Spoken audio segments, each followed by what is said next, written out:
Mais qu'est-ce que je peux bien mettre dans mes sacoches quand je pars pour un grand voyage à vélo?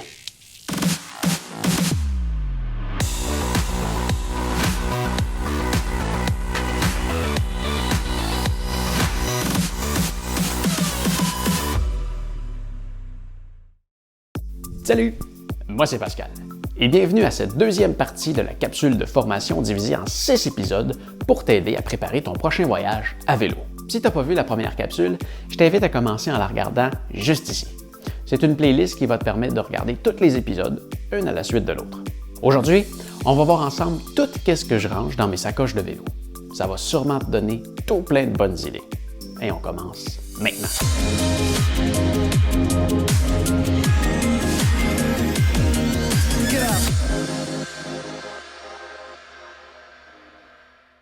Alors maintenant, regardons le contenu des sacs. Tu vas remarquer que quand j'enlève les valises du vélo, je fais attention à ce que le vélo ne tombe pas d'un côté ou de l'autre. Parce que quand on enlève une valise sur un vélo, on débalance le vélo. Alors il tombe d'un côté. Alors quand on enlève les valises d'un vélo, on les enlève toutes. On commence maintenant.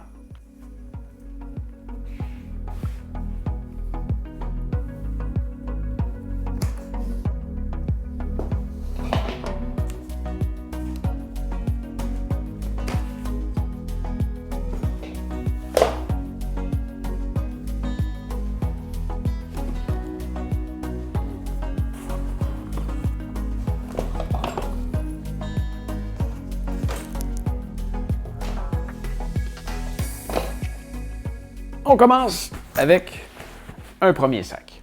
Le premier sac en avant à droite. Je ne sais pas si ça va rester comme ça. Ça se peut que ça change. La chose la plus importante avant de partir, c'est que tu t'assures que tout ce que tu veux mettre dans tes sacs rentre dans tes sacs. Ensuite, dépendamment du voyage que tu vas faire, dépendamment de ce que tu vas utiliser, dépendamment de la météo qu'il va faire, il y a des choses que tu vas utiliser plus que d'autres. Alors, tu vas réorganiser tes sacs pendant le voyage. C'est normal. Alors, les articles, je les ai placés d'une façon, mais je ne sais pas si c'est comme ça que je vais continuer à l'utiliser. Regardez ça d'un peu plus proche. Donc ça, c'est ma première valise, la valise avant. Je parlais des crochets tantôt, c'est ceux-là ici qui s'accrochent sur le vélo. Donc la première valise à l'avant, on a une poche sur le dessus. Donc la poche sur le dessus est très près de nous, donc elle est même accessible pendant qu'on roule. Donc, c'est là que je vais ranger mon téléphone parce que mon téléphone, c'est ma carte GPS aussi. Alors, à l'intérieur, je vais normalement ranger mon téléphone et j'ajoute aussi une caméra qui va être accessible rapidement. Elle n'est pas dedans en ce moment. Je vais expliquer tantôt pourquoi. Ensuite, à l'intérieur ici, un sac à dos. Parce que quand on voyage à vélo, on n'est pas toujours à vélo. Quand on s'arrête dans des villes, qu'on va aller les visiter, qu'on arrête à des endroits, on veut se promener à pied. Parce qu'un vélo, c'est bien beau, mais ça rentre pas partout. Et moi, j'aime pas ça arrêter dans un restaurant et laisser mon vélo dehors avec toutes mes valises. Donc, je m'arrête dans un hôtel, je laisse mon vélo à un endroit sécure, comme dans la chambre, et je vais me promener avec mon sac pour visiter la ville. Parce qu'avec ce petit sac-là, il n'y a pas personne qui va m'empêcher d'entrer nulle part. Donc, c'est mon sac que je peux utiliser pour transférer quelques trucs comme mon portefeuille, mes caméras, mon téléphone, un chapeau, des trucs que je veux acheter. Et voilà. Ensuite, des souliers de marche. On a beau partir avec des souliers de montagne, que les clips ne vont pas à terre, c'est quand même pas très agréable de marcher avec des souliers de vélo. Alors, des souliers de marche. On veut des bons souliers de marche, bien sûr, parce qu'on risque de marcher beaucoup. Et moi, je vais vers ceux-là. C'est des souliers qui sont faits par Salomon. C'est des XA Pro. En fait, c'est des souliers tout-terrain. Donc, si on va aller faire une montagne, si on veut marcher en ville, si on veut faire quoi que ce soit, c'est un soulier qui est bien adapté pour aller partout. Le vrai terme, c'est que c'est un soulier cross-country. Donc, ça va partout. Ensuite, mon ordinateur. Je l'ai rangé ici pour l'instant. Je ne sais pas si c'est là que ça va rester. Mais il rentre bien là. Alors pour l'instant, c'est là que ça va. Je risque de le changer de place parce que les sacoches à l'avant, c'est les moins imperméables. On va voir tantôt pourquoi.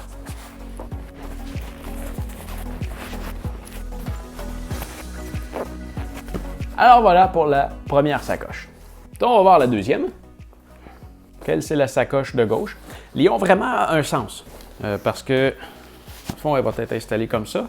Et quand je suis sur le vélo, si je veux y avoir accès, le zip est dans le bon sens. Donc, elle, sur le dessus, j'ai été vers mon autre caméra, un peu plus professionnelle. C'est avec elle que j'ai tourné certaines des derniers épisodes, avec un sac pour ranger toutes les batteries, son chargeur, ces choses-là. On veut garder toutes les choses ensemble. Pour l'instant, il n'y a rien d'autre. En voyageant, je vais sûrement me découvrir des choses que j'ai besoin d'utiliser régulièrement, alors je vais pouvoir les ajouter aussi dans cette poche-là. Elle est quand même assez grande pour mettre quelques petits trucs. Ensuite, la grande poche. Pour ce voyage-là, j'ai rangé mon drone, un Mavic Pro. Ça, il faut faire attention. Il y a certains pays dans lesquels c'est illégal et on peut se le faire confisquer en rentrant. Alors, vérifie ça avant d'arriver. Je me suis mis un autre sac à l'intérieur parce que j'avais besoin de compresser ce qu'il y avait dedans. Donc, ici, une première poche ici dans laquelle je vais ranger un coupe-vent.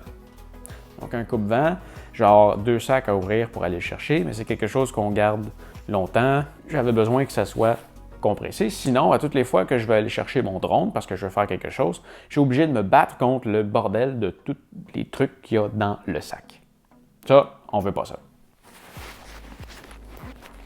Ensuite, l'autre sac ici. Une autre petite couche de manteau, une fois qu'il fasse froid. En ce moment, je vais me diriger vers la Norvège.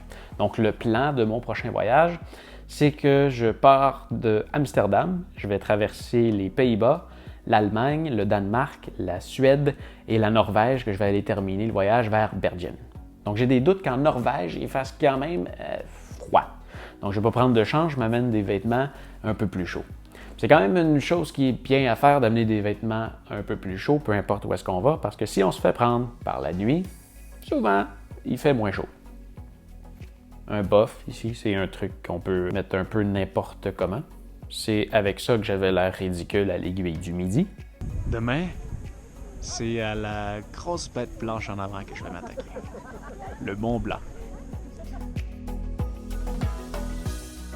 Une tuque, un autre type de cagoule qui tient vraiment bien au chaud, et une bonne grosse paire de gants. Depuis que j'ai perdu du poids, mes doigts gèlent à rien. Donc s'il fait moindrement froid, surtout en vélo, mes doigts vont geler. Alors je veux une bonne couche pour me protéger mes doigts du froid. Et une autre paire de plus petits gants pour si jamais j'ai pas besoin d'aussi gros.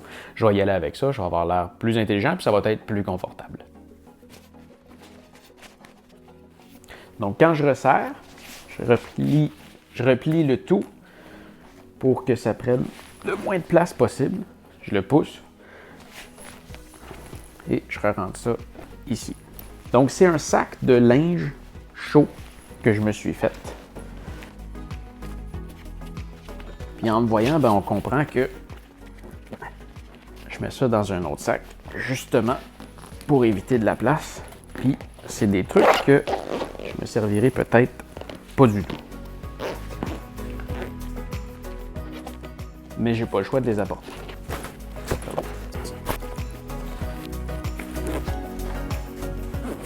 Les sacs de vélo, on a toujours un peu de misère à les refermer, à accéder à ce qu'on veut. C'est pour ça que sur un modèle qu'on est capable d'ouvrir de l'avant, c'est déjà un peu pénible à fermer. J'imagine pas avec le modèle imperméable qu'on a seulement un accès sur le dessus. On perd aussi les poches qu'il y a sur le dessus, les filets qu'il y a à l'avant. Si on veut mettre des choses dans les filets, ça peut être aussi pratique. Alors, c'est pour ça que j'aime mieux rester avec ce modèle-là. Ensuite, si on se dirige vers une poche arrière, beaucoup plus grosse. On voit, quand on veut trimballer les sacoches, on peut le faire avec la poignée qui est ici. La façon que ça fonctionne, quand on veut les mettre sur le vélo, on tire sur la poignée, puis là, il y a un mécanisme qui s'ouvre ici.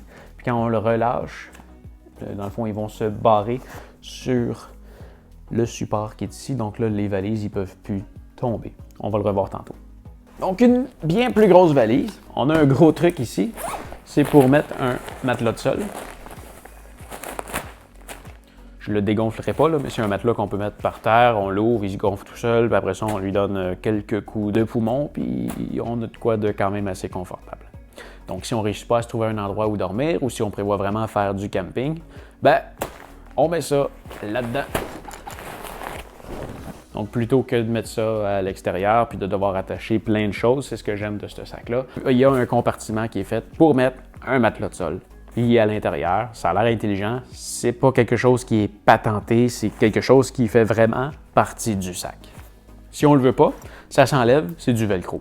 Puis c'est attaché aussi avec la ganse qui passe sur le côté ici qu'on peut resserrer à l'avant. Sur le dessus, ici c'est pour faire de l'entretien de vélo.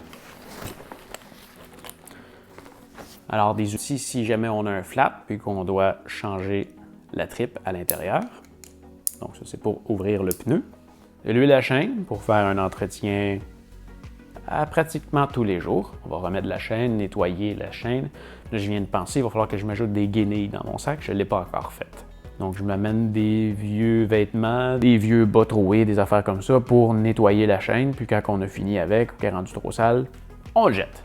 Un kit de clés Allen avec un kit de tournevis aussi intégré qui a pas mal tout ce qu'on a besoin pour visser ou dévisser quoi que ce soit quelque part sur le vélo. Il y a toutes les bonnes grandeurs. Sauf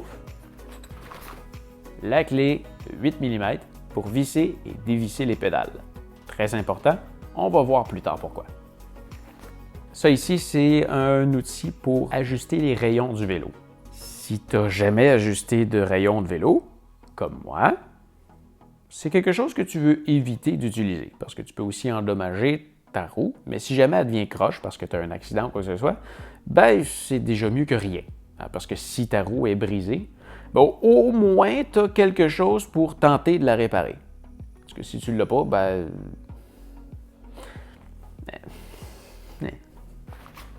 Du tape électrique, un essentiel. On peut tout réparer avec du tape électrique. La dernière fois, mon pied, quand il a brisé, c'est avec du tape électrique que je l'ai réparé. J'espère que j'en aurai pas besoin, mais du tape électrique, ça répare tout. Heureusement, j'ai mon ami le tape. Eh oui. Avec mon règle tout avec du tape.